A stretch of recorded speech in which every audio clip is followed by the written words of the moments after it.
Hello dear students. In this video, we'll be trying to understand about the second kind of estimation, which is an important component, that is capacitance estimation.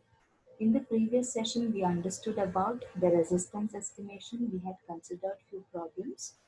Similarly, we'll try to understand how does this capacitance estimation can be done and how to represent that in a standard form. And there are few problems that one have to solve, and these problems are very important from the exam point of view. So please listen carefully. If in case you have any doubts, please feel free to contact me and then clarify your doubts, because these concepts are very much important. So out of the sheet resistance and the capacitance estimation, you'll be getting at least two questions from these two topics. So therefore, please pay attention and then listen to whatever explanation right now I'm giving.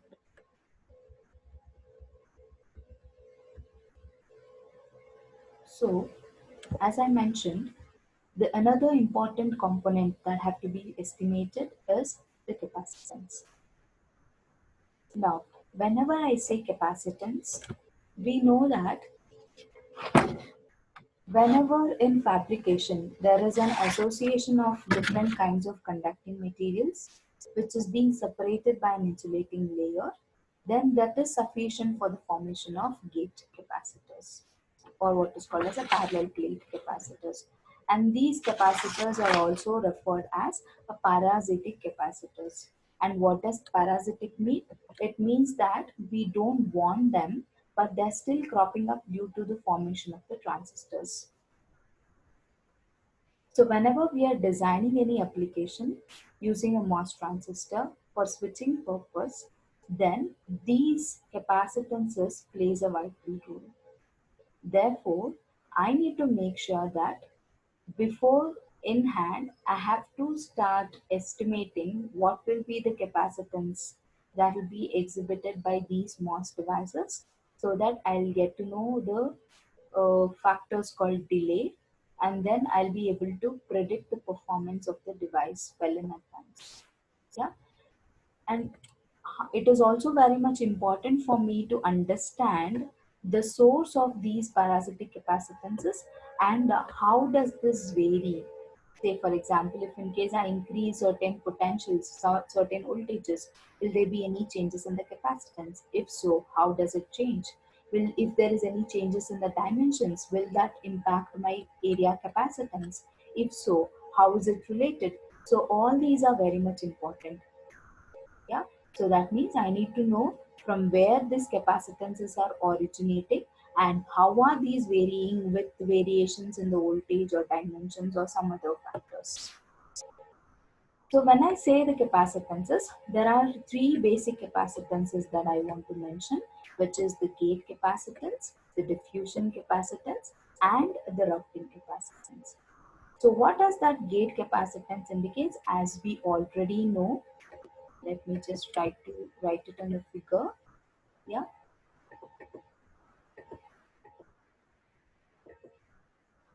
if in case this is your layer that you have, and then these are the regions wherein you have a silicon dioxide, and this indicates your polysilicon. Yeah, so this is where the gate is being formed, and these are the diffusion regions, right?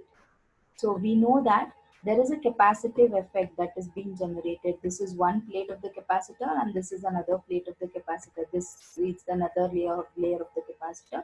So between these two, there is an insulating material that is present, and that's how a capacitance is being formed. Yeah, I hope all of you know this. So that kind of capacitance, I usually refer it as what? It is referred as gate capacitance.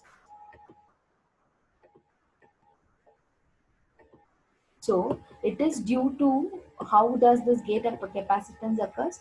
There are also chances that these gate capacitance are because of connecting other inputs to the outputs of the device. So when you have many different inputs that is connected to a particular output at that point of time of a device, then you'll be exhibiting what is called as a gate capacitance. Then comes what is called as diffusion capacitance. So what is diffusion capacitance is, there are chances that if in case I write a structure and then these are the diffusions that I have, right? So and this is your substrate. So in between the diffusion and the substrate, we know there is a depletion region that is being formed.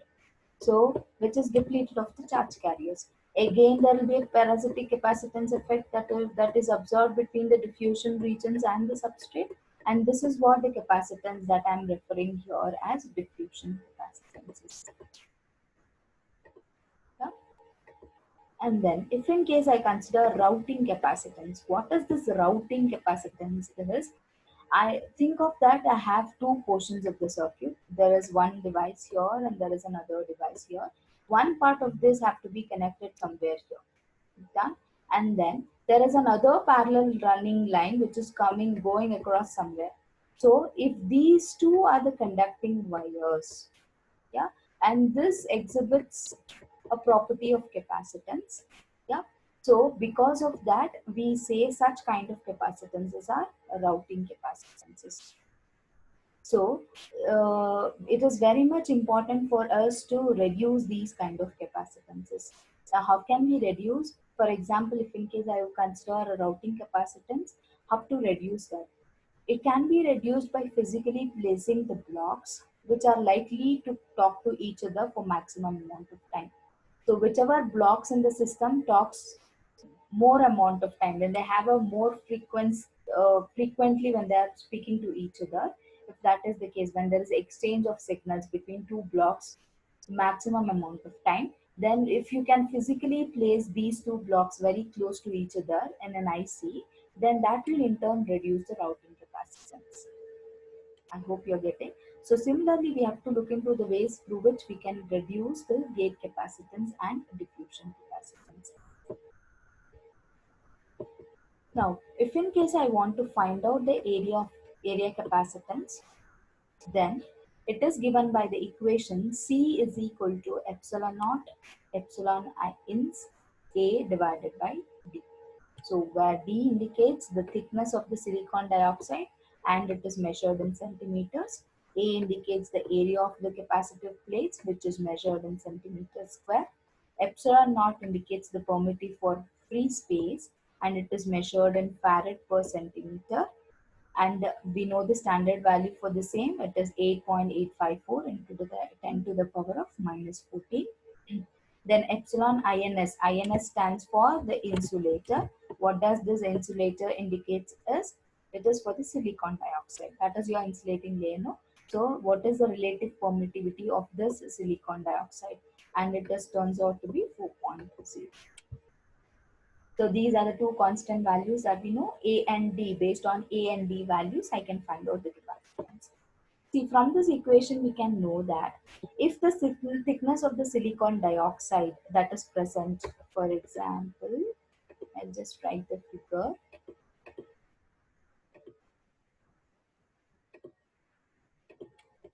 So whatever the silicon dioxide that I have, this silicon dioxide, if I can reduce the thickness of this silicon dioxide, see this is inversely proportional to the capacitance. So since it is inversely proportional, as I go on reducing the thickness of the silicon dioxide, what is happening to the capacitance value? Sorry, as I go on increasing that, the capacitance value starts decreasing. So I need to make sure that based on the thickness value, how will that impact my capacitance? That have to be taken care of. So you need to focus on such factors. It is just an instance that I'm telling you. And then whatever the area capacitance, just now we observed using the equation. So that area capacitance is usually expressed in terms of picofarad per micrometer square, wherein the micrometer indicates micron. And what is micron? It is 10 power minus 6 meters. If I want to represent the same in centimeters, it is 10 power minus 4 centimeters. Now, similar to that of the sheet resistance we have a tip table wherein it indicates the typical area capacitance values for any given MOS circuit. So let's now focus on these values which I'm right now pointing at. So these are the values which is expressed in picofarad into 10 power minus 4 per micrometer square. So if in case I say the gate to channel area capacitance, then it is nothing but 4 into 10 raised to minus 4 picofarad per micrometer square. If I say the capacitance between metal 2 to substrate, then it is zero point 0.2 into 10 power minus 4 picofarad per micrometer square. That is for 5 micrometer technology. If in case I consider for 1.2 micrometer technology, then the polysilicon to substrate capacitance is zero point 0.6 into 10 power minus 4 picofarad per micrometer square. And that's how you are supposed to study this cable. Yeah. And there are certain values which is mentioned inside the bracket. And these values indicates the relative values. Now, how to find out this relative values? It is very simple.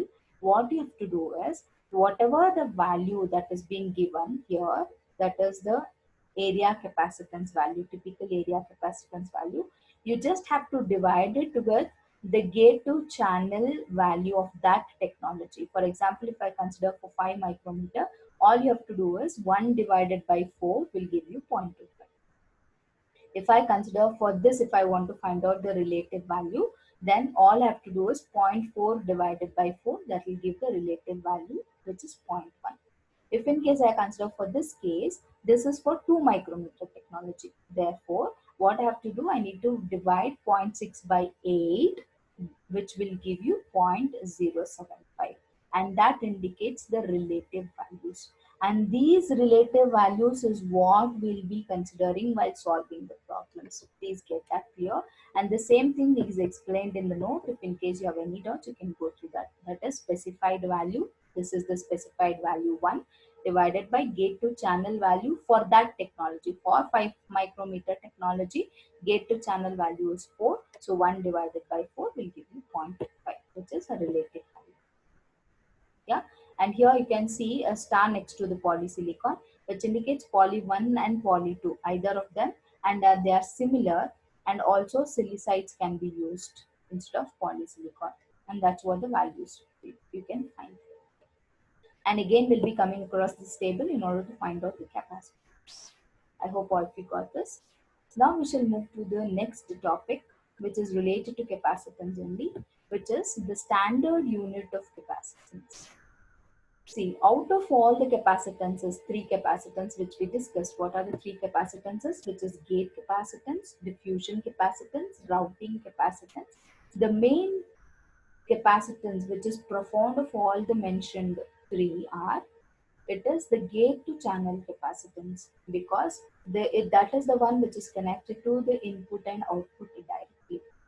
Whereas the other capacitance that exists between the metal to the substrate or polysilicon to the substrate can be easily evaluated once we standardize this gate capacitance. Therefore, we have to standardize the gate capacitance as del CG. You just put a square like a structure, rectangle like a structure, and put CG next to it. And this whole thing, whatever I'm mentioning, how will you read that? You'll read that as del CG.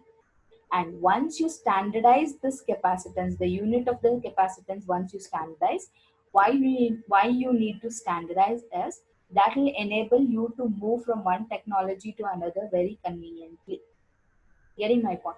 So that is the purpose why you need to standardize the capacitance calculation. Yeah. So you need to remember one point, whatever the del CG that I'm referring to, it is nothing but the gate to channel capacitance for a given MOS device. Why? Because that is the profound of all the 3 that I mentioned. Yeah. And what is the condition that I'm considering for this? This del CG is applicable when I follow that my W or the width of the MOS device is equal to the minimum feature size. Yeah. So if I know this del CG, then I can find out the other capacitances like polysilicon to substrate or metal to substrate or diffusion to substrate. It can be easily calculated using these standard values. Yeah. So right now it is very difficult for you to get an idea. So we'll take up an example that will get you a clear picture. Now, Let's consider for a 5 micrometer MOS circuit. So all you have to do is two steps that you need to follow. First is to find out the area for a standard square for given micron technology, and then you have to find out the capacitance value. Yeah, after, sorry, and then find out the standard value, the capacitance value. This value will be given from the table point, that is 4.2 table. So let me take up the example for 5 micrometer technology. So the kind of technology here is 5 micron. That means the length is 5 micron. So as I mentioned, what should be the condition for finding out the standard capacitance? It should be minimum feature size. The L should be equal to W should be equal to minimum feature size. Therefore, we know L is equal to 5 micrometer. Therefore, W is also equal to 5 micrometer. What is area per standard square? Because both length and width are same, therefore the square is what the structure that I'll be getting. Therefore, it is 5 micrometer into 5 micrometer, which turns out to be 25 micrometer square. And this is the area of minimum transistor size for which kind of technology? For 5 micrometer technology. Once I find out the area, then I see what is the capacitance value for this particular technology. As you can observe, the gate to channel relative capacitance value, what is it? It is 4. Yeah, the actual value, which is 4. You just consider that. So as the 4 is expressed in 10 power minus 4 picofarad per micrometer square. Now you need to just multiply this relative area and the capacitance value. So once you multiply both of them, see, this is micrometer square, this is per divided by per micrometer square, which both of them cancels, and the final capacitance, standard capacitance that I'll be getting is in terms of picofarad, and that turns out to be 0.01 picofarad, which indicates that the gate capacitance for a 5 micrometer technology is 0.01 picofarad. If I want to find out for a 2 micrometer technology, then we know the length and the width are 2 micrometers. Just multiply them, which will give you the area. Once you know the area, get the gate capacitance value from the table. As you can see from the table, it is 8. 8 into 10 power minus 4 picofarad per micrometer square. Just multiply those two, will give you the standard value. Similarly, I found out for 1.2 micrometer as well, which turns out to be 0.023 picofarad. And these capacitance values will come across in the later stages, so please do remember these. Yeah, I hope all of you are clear about the standard unit of capacitance. How will you represent the standard unit? It is del CG, wherein CG stands for gate to channel capacitance. Now, why did we consider gate to channel capacitance? Because that is more prominent than the any other types of capacitance that we discussed. So once we standardize it, then it is very easy for us to find out the other layer capacitances as well. Now we shall look into how to calculate the sum area capacitances. For that, we shall consider that we are following the lambda based geometry. Yeah, the steps that you need to follow in order to calculate the capacitances. All you have to do is to calculate the area which is relative to the standard gate, just like we did. First, we consider the area relative to the gas standard gate, and then we found out what is called as the standard value del CG. So that's what we'll do. Once you find out the area, multiply with the capacitance, that will give you the total capacitance in terms of delta CG. Done. Now we shall take up an example. Please listen to this carefully. This is what I told you. It's been asked in the exam. The example 1 is also being asked in the exam. Then example 2 is also being asked in the exam. After these two, you have another assignment wherein the similar kind of problems are given it for assignment. So you have to solve these two and then get back me the solutions. And you can see it is asked for 6 marks and 8 marks, which is very, very important. So please do understand. Now let us consider the first case example wherein you have a layer that is being defined. We don't know what is this layer made up of. This layer can be of metal, it can be of polysilicon, it can be of diffusion. Yeah. So first we shall find out the relative area for this. Now, how to find out the relative area? The relative area, as I mentioned priorly, as you can find in the table, how you can find the relative area? It is the specified value, which is length into width, divided by gate to channel value of that technology. So don't get too much. It's very, very simple. Just remember this. See, we know whenever we consider a standard particular transistor, what is the standard size? If in case I consider a transistor, what is the standard size of the transistor is irrespective of, yeah, what is the standard size? It is 2 lambda by 2 lambda, right? Now, if in case I know the standard size is 2 lambda by 2 lambda, then what will be the area that I'll be getting? So area, we know that it is length into width. So 2 lambda into 2 lambda. So what will 2 lambda into 2 lambda will turn out to be? It is equal to 4 lambda square. This is in, yeah. So 2 lambda into 2 lambda will turn out to be 4 lambda square. So that's why I've mentioned in the slide. Please see here. It is the 4 lambda square is the minimum sized transistor. That is a standardized transistor size that you have to consider. That's what has been divided here. So all you have to do is, then in the numerator, just consider the layer, just chuck with the length and the width, how much it is given, 20 lambda into 3 lambda. So multiply those two. So that is divided by the standard gate. Yeah, standard gate, what is the size of the standard gate? We know it is 4 lambda square. So 20 into 3, that turns out to be 60 lambda square divided by 4 lambda square. Lambda square gets cancelled. So 60 by 4 turns out to be 15. So that is your relative area of this particular layer that's being mentioned. Now, let's consider step number 2. So we are done with calculating the area. Now what we have to do, we need to multiply this relative area with the capacitance value that is given in the table, right? Now, which capacitance value have to consider? For that, we'll have 3 different cases. See, these 3 different cases are explained only for your understanding. In the exam, it will clearly tell you this layer is made up of metal 1. So you have to find out the capacitance from metal 1 to substrate. If in case he tell you it is made up of polysilicon, then all you have to do is the capacitance of polysilicon to that of substrate is what you're supposed to find. But here for this example, I'm covering all the 3 cases. Getting my point? So in case number 1, if the area is made up of metal 1, then what is the capacitance of metal to substrate? How will I find out? We know it is a product of relative area into the relative C value. What is the relative area we got? It is 15 into the relative C value. You can find out from the table. Metal 1, all you have to remember is metal 1 to substrate. Yeah. Metal 1 to substrate, if I can see, what is the relative area? It is 0.075. See, these values will be given in the statement of the problem itself. So you need not to by heart these values. So you just need to know how to use these values. So metal 1 to substrate is 0.075. Just multiply that relative value with this. So that will, it is in terms of del CG. Relative value is nothing but it is in terms of del CG. So when I multiply, I'll be getting the capacitance in the standard. Yeah. Now, if in case I consider if that area is made up of polysilicon, then I have to find out the capacitance from poly to substrate. So what is the relative area? The relative area remains the same, which is irrespective of what it is made up of, right? I'm only interested in length and width and the standard gate area. So that is 15 into the relative C value for poly to substrate. I'll have to check for poly to substrate. So poly to substrate, the relative value for 5 micrometer technology is 0.1. I'm looking for 5 micro technology in all the cases. So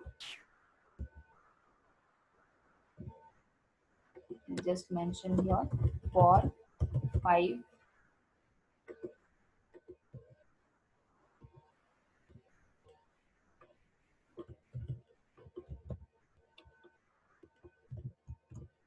micrometer technology. Yeah.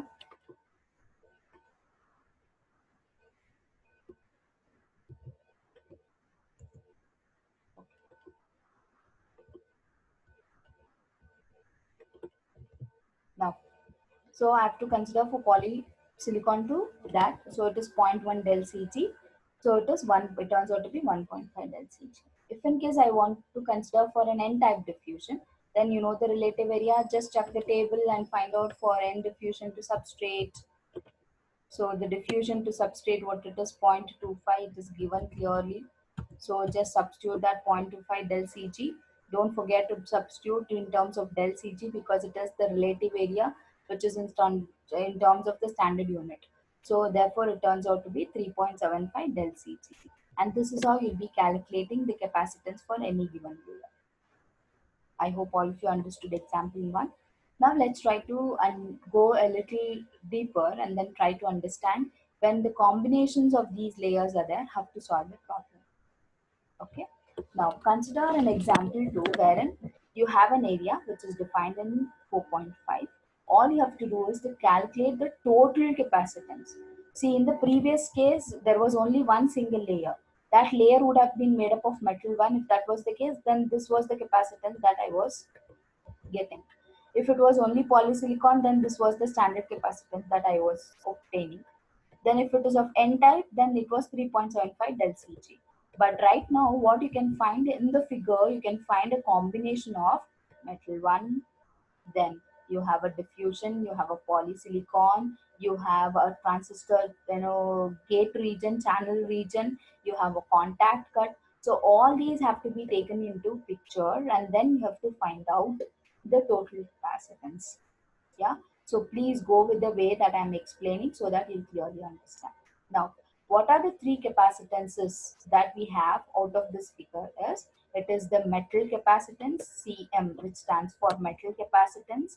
Then we have Cp, which stands for polysilicon capacitance. And the third one is the gate capacitance. See, we are only interested in the metal, poly, and the gate. We are not going for the diffusion capacitance, yeah, nor the via or the contact capacitance which is generated because of that. Yeah. So the step number 1 is to find out the metal capacitance. Now how will you find out metal capacitance? First you find out the area of the metal. Now where is the metal being present? This is the area of the metal till here. Yeah. So consider the area of the metal. How much it is? It is 3 lambda into 100 lambda. Therefore 100 lambda into 3 lambda, which turns out to be 300 lambda square. After finding out the area of the metal, now you need to find the relative area. Relative area in sense with respect to the standard gate size. So how will you get that? Just divide this by the standard gate area. What is the standard gate area? It is 4 lambda square. That is 2 lambda into 2 lambda. When I divide it, I'll be getting 75. Once I'm done, then all you have to do is to find out the metal capacitance. Yeah, how will I get that? Just multiply the 75 with the relative value, which will be given from the table. And since there is no technology being mentioned, we will assume it to be as 5 micrometer technology, and we are trying to solve the problem. So the metal capacitance, just observe the table as we saw earlier, it is 0.075, it is of metal 1. That is what del Cg times, and that's what we'll be substituting here, and which will give you Cm. I hope all of you are clear with this. Then what do we have? We have to find the polysilicon capacitance, and this is where the crucial part comes into picture.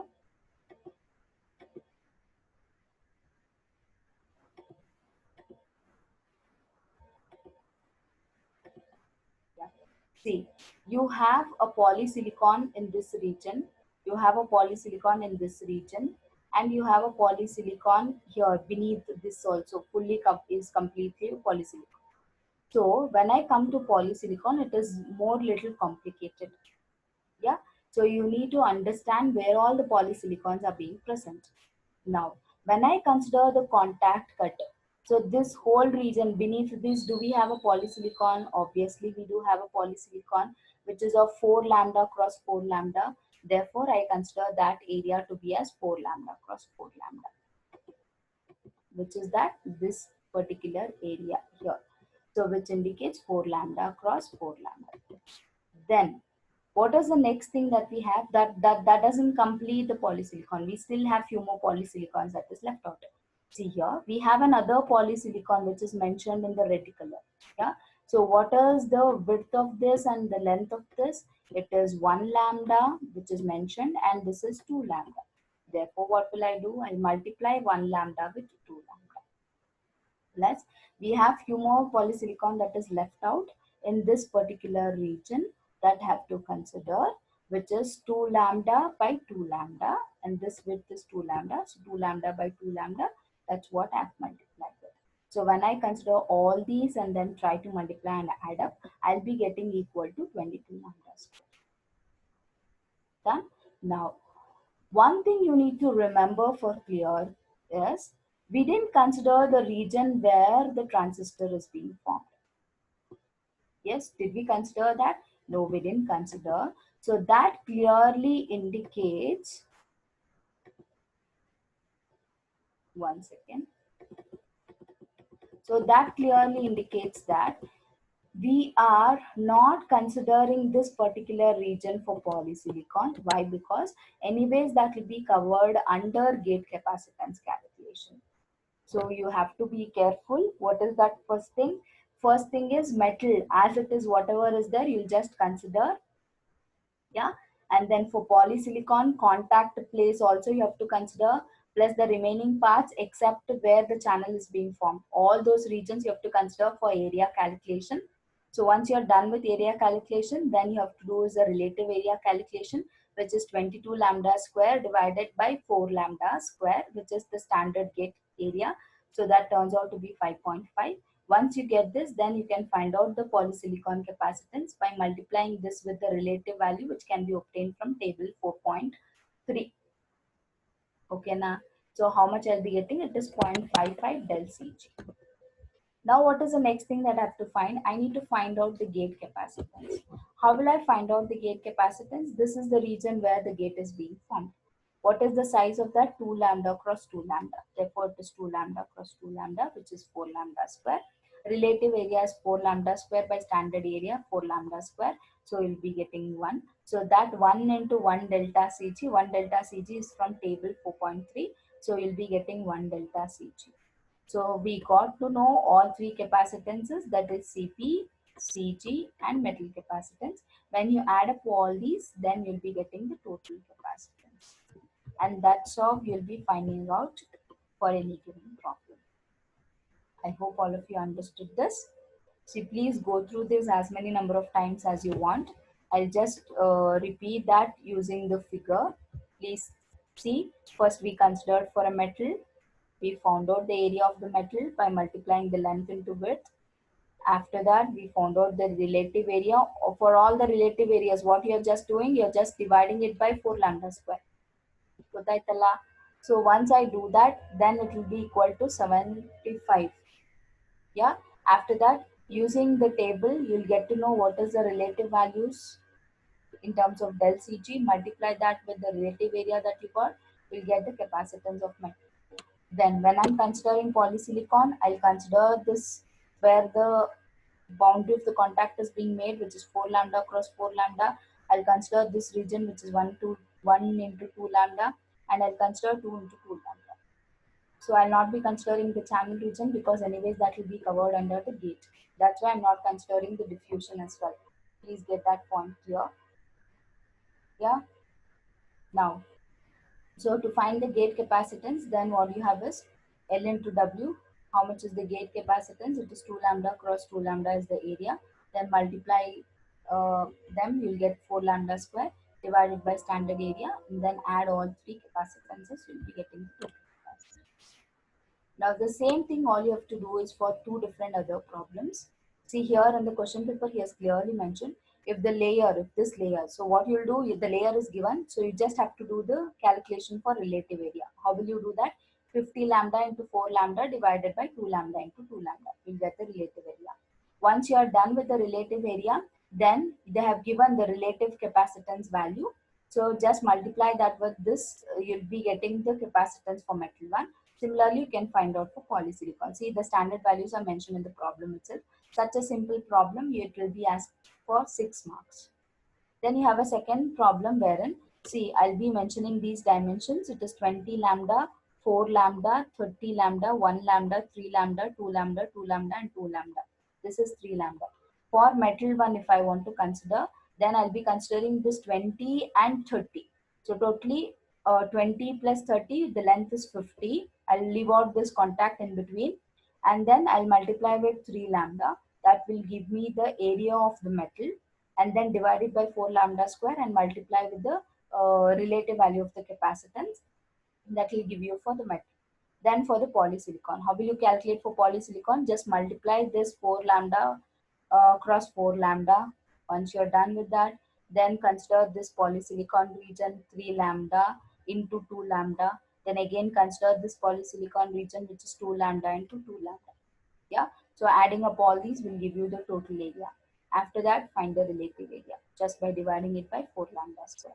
After getting the relative area, multiply it with the polysilicon. How much it is? It is 0.1. Arthaita. Hope all of you are understanding this. Please get this point here. So read the statements properly and try to understand. Getting my point? Yeah. So here, sorry, here the feature size is given as 5 micrometer. So according to that, try to solve and get back the solutions. I hope all of you can do this. If in case you have any doubts, please feel free to contact me. We have 3 more topics that is left out, which is the delay unit, the inverter delays, which I'll be covering in tomorrow's video, and then the last topic, which is driving large capacitive loads, which will be covered in another video. So totally 2 more videos I'll be uploading. So please go through all the videos, have patience, learn, note it down in your notebooks. If in case you have any doubts, contact me. Thank you.